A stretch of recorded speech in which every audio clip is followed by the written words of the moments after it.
भक्त प्रहलाद और होलिका का अंत। कहते हैं कि प्राचीन समय में एक अत्याचारी राजा था, हिरण्यकश्यप।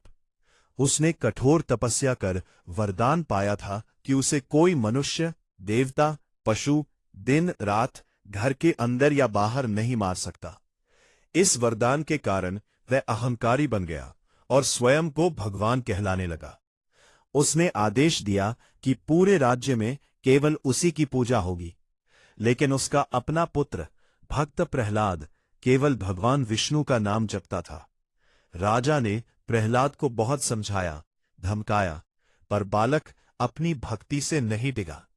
क्रोधित होकर हिरण्यकश्यप ने उसे अनेक यातनाएं दी। कभी पहाड़ से गिरवाया, कभी हाथियों से कुचलवाने की कोशिश की, कभी विष दिया, लेकिन हर बार प्रहलाद सुरक्षित बच गया।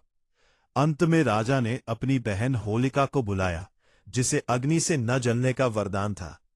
योजना बनी कि होलिका अग्नि में बैठकर प्रहलाद को गोद में ले लेगी, जिससे बालक जल जाएगा।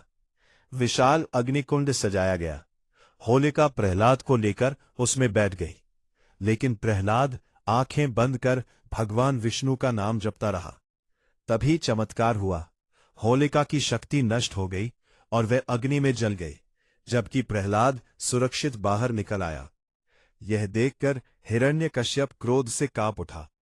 उसने महल के स्तंभ की ओर इशारा कर पूछा, क्या तेरा भगवान इस खंभे में भी है? प्रहलाद ने शांत स्वर में कहा, भगवान हर जगह है।